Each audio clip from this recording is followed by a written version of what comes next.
Rouhani এবার খিলখিল করে হেসে ওঠে। হাসতে হাসতে চৈতির কোলে মাথা রেখে গড়াগড়ি খায়। কিছুটা বিরক্ত হয় চৈতি। এটা কি হাসির মতন কিছু হলো? চৈতির নাক মুখ কুচকে জানতে চাইল, হাসছো কেন? রুহানিয়া কোনো রকম হাসি থামিয়ে বলল, হাসির কথা শুনে হাসবো না? কিন্তু আমি খুব বিরক্ত আপু। ওই লোকটা বলে আমায় নাকি ভালোবাসে। রুহানিয়া এবার অবাক হয়ে বলে, কি সত্যি? সত্যি কিনা মিথ্যা তা তো জানি না, তবে সে আমায় এটাই বলেছে। মজা করে হয়তো। আমারও তাই মনে হয়, কিন্তু এজন্য কি প্রতিদিন এই মজা করা লাগবে তার? আমি কি তার বেআইন লাগি? আচ্ছা, কাব্যকে তোর কেমন লাগে? বিরক্ত লাগে। এমনিতেই কেমন লাগে? কেমন লাগবে? রুহানের চোখ পিটপিট করে তাকায়। সে যা বোঝাতে চাইছে চৈতি সেটা বুঝতে পারছে না। তাই সে প্রসঙ্গ বদলে বলল, বাদ দে, আমি তাকে বলে দেবো তোকে যেন আর বিরক্ত না করে। চৈতি খুশি হয়ে বলল, থ্যাংক ইউ আপাই। আচ্ছা চৈতি, একটা কথা বলতো। কি? কাব্য যদি তোকে সত্যিই ভালোবাসে তাহলে কি করবি? আব্বু আম্মুকে বলে দিব। রুহানিয়া হেসে ফেলে, বলে, যদি বিয়ে করতে চাই? সে তো আজও বিয়ের কথা বলেছে। বলে যে জিহাদ ভাইয়ার সাথে সেও বিয়ের প্রস্তাব পাঠাবে কিনা। শেষ কথাটা মুখ ফসকে বলে জিভ কাটে চৈতি। রুহানিয়া চোখ বড় বড় করে তাকিয়ে বলে, জিহাদের সাথে বিয়ের প্রস্তাব পাঠাবে মানে? কিছু না পাই, আমি যাই, অনেক পড়া বাকি। রুহানিয়া চৈতির হাত টেনে ধরে আবার দোলনায় বসিয়ে দেয়। গম্ভীর হয়ে বলে, কি লুকাচ্ছিস আমার থেকে? রুহানিয়া বেশ ভালো করেই চেপে ধরেছে চৈতিকে, যাকে বলে ছাই দিয়ে ধরা। সত্যি কথা না বললে তার উপায় নেই। বুঝতে পেরে গতকাল কাব্যের বলার সব কথা সে রুহানিকে বলে দেয়। রুহানিয়া দীর্ঘশ্বাস নিয়ে বলে, তার মানে তুইও সব জানিস? চৈতি অবাক হয়ে বলে, তুমিও জানো? মানে জিহাদ ভাইয়া তোমাকে ভালোবাসার কথা বলেছে? রুহানিয়া সোজা হয়ে বসলো, নখ দিয়ে নখ খুঁড়তে খুঁড়তে বলল, বিয়ের প্রস্তাবও দিয়েছে। চৈতি প্রফুল্লিত হয়ে বলল, তুমি কি বললে? এখনো কিছুই বলিনি। ও মা, কেন? ভাবার জন্য সময় দিয়েছে। কাব্য যখন তোকে বিয়ের কথা বলেছে তুই কি বলেছিলি? পাগল? আমি আবার কি বলবো? আমি কি তাকে বিয়ে করব নাকি? কেন করলে সমস্যা কি? ছেলেটা তো অনেক সুন্দর। ছাই, কত সুন্দর সুন্দর ছেলে আমার পিছে ঘোরে। তো তোর কি ওইসব সুন্দর ছেলে থেকে কাউকে পছন্দ? ইস না, আমার কাউকে সেভাবে ভালো লাগে না। মানে ভালোবাসার প্রতি কোনো ইন্টারেস্ট নেই। সে কি, তোর এই বয়সটাই তো আগ্রহের, কৌতূহলের। তোর বয়সে ছেলে মেয়েরা রঙিন চশমা পরে রঙের দুনিয়ায় ঘুরে বেড়ায়। যা দেখে, যাকে দেখে তাকেই ভালো লাগে। কিন্তু আমার বেলায় তো এমন কিছু হয় না আপাই। তুই তাহলে নিরামিষ। তবে এটাই ভালো জানিস, এই সময়টা যে নিজেকে সংবরণ করে রাখতে পারে সেই সঠিক পথে থাকতে পারে। এজন্যই মনে হয় কাউকে আমার ভালো লাগে না। কিন্তু কাব্য ভাইয়াটা বড্ড বেশি জ্বালায় আমাকে। রুহানিয়া মুখ টিপে হেসে বলে, তাহলে বিয়ে করে তুই তাকে জ্বালানো শুরু করে দে। পাগল নাকি? কখনোই না। সে আমার থেকে কত বড়। তোর থেকে বয়সে অনেক বড় বলে কি তাকে তোর ভালো লাগে না? জানি না আপাই, আমার এসব ভালো লাগে না। আমি কখনো প্রেম করব না। আচ্ছা বাদ দে, এসব নিয়ে বেশি ভাবিস না। প্রেম করবি না সে তো না হয় বুঝলাম, আবার কাউকে গভীরভাবে ভালোবেসে ফেলিস না। আমিও আগে বলতাম আমি কখনো রিলেশনে জড়াবো না, অথচ দেখ এমন একজনকে ভালোবেসে ফেলেছিলাম যার জন্য আমি মৃত্যুর পথও বেছে নিয়েছিলাম। ওই সময় ভাগ্যিস দেবদ্রুত হিসেবে জিহাদ এসেছিল। আপাই আমার মনে হয় জিহাদ ভাইয়াকে তোমার ফিরিয়ে দেওয়া ঠিক হবে না। ভাইয়া মনে হয় আসলেই তোমাকে অনেক ভালোবাসে। রুহানিয়া স্মিত সাহস্য বলল, কি জানি। চৈতির মা জেসমিন বেগম রুমে ঢুকে চৈতিকে না পেয়ে নাম ধরে ডাকেন। চৈতি হুড়মুড়িয়ে রুমে ঢুকে বলে, আম্মু আমি বারান্দায় ছিলাম। জেসমিন বেগম দুধের গ্লাস আর সেদ্ধ ডিম টেবিলের উপর রেখে বলেন, পড়া বাদ দিয়ে বারান্দায় কি এখন? রুহি কোথায়? আপাইও বারান্দায়, আপাইয়ের সাথেই ছিলাম এতক্ষণ। এখন খেয়ে পড়তে বস। বলে তিনি বারান্দায় যান। রুহানিয়াকে আনমনা হয়ে বসে থাকতে দেখে জিজ্ঞাসা করেন, সব সময় রুমে ঢুকে বসে থাকিস কেন? আমার সাথেও তো একটু গল্প গুজব করতে পারিস, নাকি আমি বুড়ি হয়ে গেছি? রুহানিয়া হেসে ফেলে। বসা থেকে উঠে জেসমিন বেগমের গলা জড়িয়ে ধরে বলে,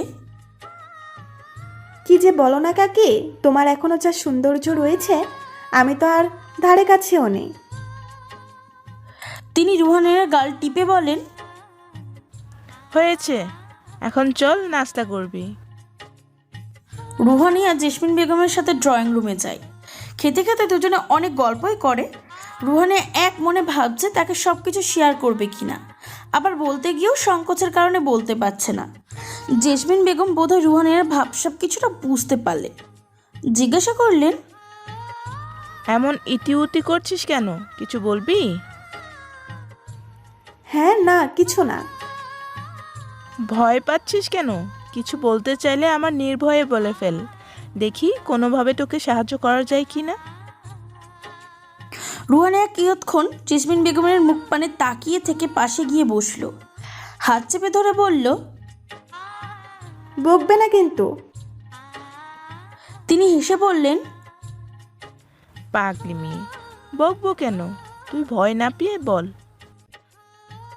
শুভ্রের বিষয়টুকু গোপন রেখে বিয়েবাড়ি থেকে জিহাদের সাথে পরিচয়, এখানে এসে দেখা করা, বন্ধুত্ব এবং আজকে জিহাদের দেওয়া বিয়ের প্রস্তাব সব কিছু বিস্তারিত জেসমিন বেগমকে বলল রুহানিয়া।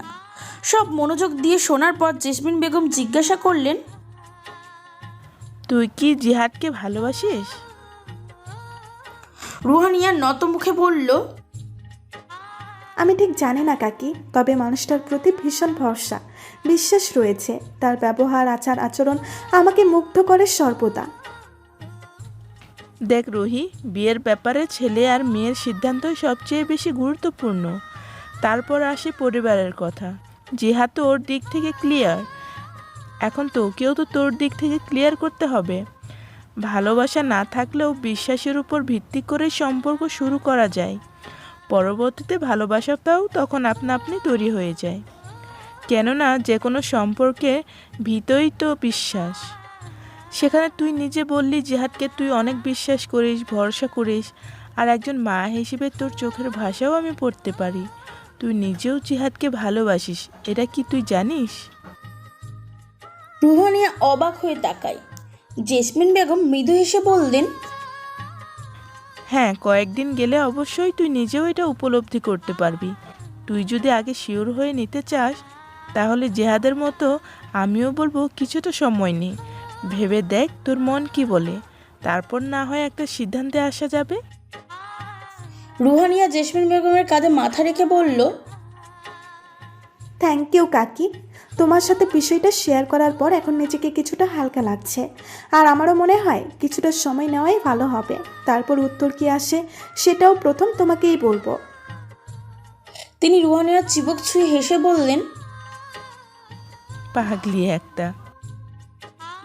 আজ 3 দিন হবে কাব্য আর চৈতিকে ফোন করে না, মেসেজ করে না, এমনকি কলেজের সামনেও আসে না। সেদিনের পরের দিনও কাব্য তার স্বভাবের মতোই সীমাবদ্ধ ছিল। হুট করে তবে কি হয়ে গেল? কাব্যের এমনটা করায় চৈতির খুশি হওয়ার কথা থাকলেও সে খুশি হতে পারল না। উল্টে তার মনে কেমন সংশয় জেগেছে, মানুষটা সুস্থ আছে তো? এইসব ভেবে ভেবে নিজের মনেই আবার প্রবোধ বকে বলে, কেন তুই ওর কথা ভাবছিস চৈত্রী? তুই যা চেয়েছিলি তাই তো হয়েছে, সুতরাং তুই এখন থেকে মুক্ত। মনে মনে সে এসব কথা এবং আর নানান ধরনের কথাবার্তা বলে মনকে বুঝিয়ে নিয়েছে। কলেজ ছুটির পর অবচেতন মনই সে আশেপাশে তাকায়, সেই আশায় যে হয়তো কাব্য আজ এসেছে। কিন্তু তার মনকে নিরাশ হতে হয়। সে বাড়িতে ফিরে দেখে মেজ কাকা কাকি, দিশা, মামা মামি আর সমুদ্র এসেছে। চৈতিকে দেখেই সমুদ্র ছুটে এসে জড়িয়ে ধরে বলে, তুমি এসেছো সুইটহার্ট, কখন থেকে তোমার অপেক্ষা করছিলাম। সমুদ্র জিভ কেটে বলল, ওহ সরি সুইটহার্ট। চৈতি আগে সবার সাথে কুশলাদি বিনিময় করে তারপর নিজের রুমে এলো। সঙ্গে দিশাও এলো। হিজাবের পিন খুলতে খুলতে চৈতি দিশাকে জিজ্ঞাসা করলো, কিছু হয়েছে নাকি? দিশা অবাক হয়ে জানতে চাইলো, কি হবে?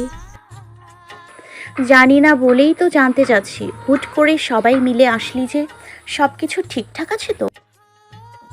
দিশা বলল, আরে হ্যাঁ, সব কিছু ঠিকঠাকই আছে। তুই জানতি না আমরা আসবো? না।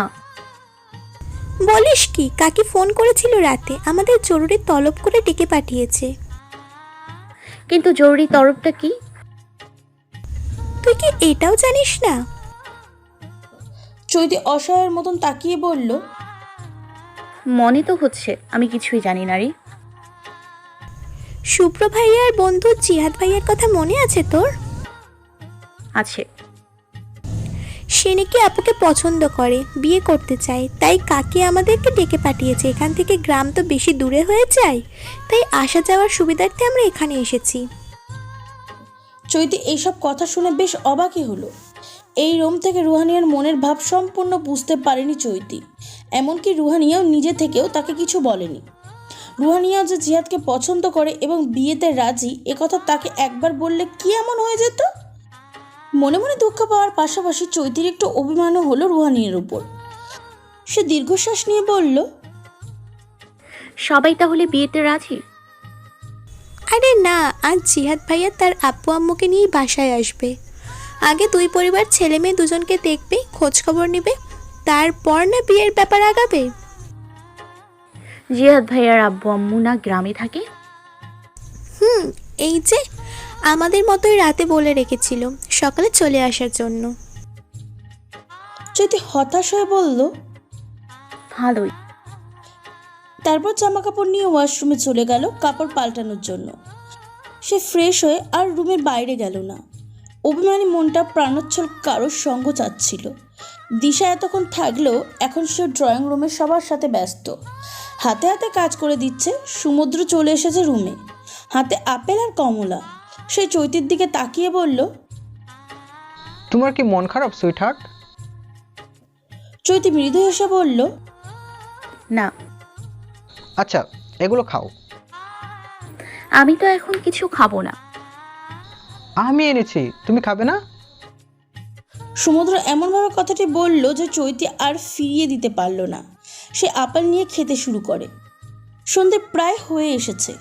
মামি রুহানিয়াকে রেডি করানোর জন্য রুমে নিয়ে এসেছে। জেসমিন বেগমের একটা শাড়ি পরিয়ে সাজিয়ে দিয়েছেন মামি। চৈতি চুপচাপ দেখছে, কোনো কথা বলছে না। রুহানিয়াকে দেখে তার অভিমানের পারদ বাড়তে শুরু করে। সে যে খুব ভালোবাসে তার আপাইকে, অথচ এত বড় একটা খবর একটা বারও তাকে জানানোর প্রয়োজন মনে করলো না। এত নিষ্ঠুর। কিছুক্ষণ বাদে জিহাদ ওর পরিবার সহ বাড়িতে উপস্থিত হয়। সঙ্গে তিতাস আর কাব্যও এসেছে। শুভ্র আর পুতুল ওদের আসার মিনিট 10 আগেই চলে এসেছে। রুহানিয়াকে দিয়েই নাস্তা পাঠানো হয়। সবাই ড্রয়িং রুমে উপস্থিত ছিল, একমাত্র চৈতি ছাড়া। সমুদ্র জোর করে ওকে টেনে নিয়ে যায়। জিহাদ চৈতিকে দেখে হেসে বলে, ভালো আছো? চৈতি মাথা নাড়িয়ে মৃদু হেসে বলল, আলহামদুলিল্লাহ ভাইয়া, আপনারা সবাই কি ভালো আছেন? জিহাদ উত্তর নিয়ে ওর বাবা মাকে বলল, তোমাদেরকে বলেছিলাম না আমার একটা ধর্মের বোন আছে, এই সে। ওর বাবা মা চৈতিকে পাশে বসালেন। শুভ্র হেসে বলে, আমার এক বোনকে বউ করতে চলে এসেছিস, আরেক বোনকে নিজের বোন বানিয়ে ফেলেছিস, ব্যাপার কি তোর? আর সব বোনকে কেড়ে নিবি নাকি? শুভ্রর কথা সবাই হেসে উঠল। রুহানিয়ার সাথে টুকটাক কথাবার্তা বলে সবাইকে অন্য রুমে পাঠিয়ে দিলেন জেসমিন বেগম। এখন শুধু বড়রাই সবাই ড্রয়িং রুমে আছে, বাকি সবার স্থান হয়েছে চৈতির রুমে।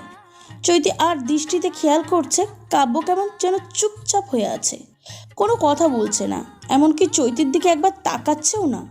রুহানিয়া আর জিহাদ বারান্দায় দাঁড়িয়ে কথা বলছে। রুমে আছে শুভ্র, পুতুল, তিতাস, কাব্য, দিশা, সমুদ্র আর চৈতি। কাব্যর হঠাৎ এমন পরিবর্তনের কারণ খুব করে জানতে ইচ্ছা হচ্ছিল চৈতির। হঠাৎ করে অভিমানগুলো যেন তরতর করে বাড়তে শুরু করেছে। সব কিছু মিলিয়ে তার প্রচণ্ড কান্না পাচ্ছে। সবাই কি তাকে এড়িয়ে চলছে? কিন্তু কেন? ওই সময় কারেন্ট চলে যায়, গরমে হাঁসফাঁস লাগছিল। শুভ্র তখন সকলকে উদ্দেশ্য করে বলল, চল ছাদে যাই। সবাই আগে আগে যাচ্ছে আর সবার শেষে আছে চৈতি। তার কোনো কিছুই ভালো লাগছিল না, সমুদ্রের জন্য বাধ্য হয়ে আসতে হয়েছে। ছাদে এসে চৈতির একটা ভুল ধারণা ভাঙে। কাব্য আসলে চুপচাপ নয়, বরঞ্চ তাকেই এড়িয়ে যাচ্ছে। বাকি সবার সাথে হেসে হেসে কথা বলছে, দিশা আর সমুদ্রের সাথে দুষ্টুমিও করছে। সবার মাঝে থেকেও চৈতি নিজেকে ভীষণ একা মনে হচ্ছিল, অস্বস্তি হচ্ছিল খুব। তার উপস্থিতি যেন কেউ টেরই পাচ্ছে না। এতটা অবহেলা কেন করছে সবাই? চৈতি চেষ্টা করছিল নিজেকে স্বাভাবিক রাখার। দিশার সাথে কাব্যর দুষ্টুমিগুলো চোখে বাজছিল। এমনটাই বা কেন হচ্ছে? রুহানিয়ার দৃষ্টি পড়ে চৈতির উপর। বিষণ্ণ চৈতিকে দেখে সে এগিয়ে আসে, কাঁধে হাত রেখে জিজ্ঞাসা করে, কি হয়েছে? চৈতি এবার কান্না চলে আসছে। যার উপর অভিমান শুরু সে এসে আবার জিজ্ঞাসা করছে কি হয়েছে। সে কাঁদলো না, কান্না আটকে রুহানের হাত সরিয়ে দিয়ে বলল, কিছু না।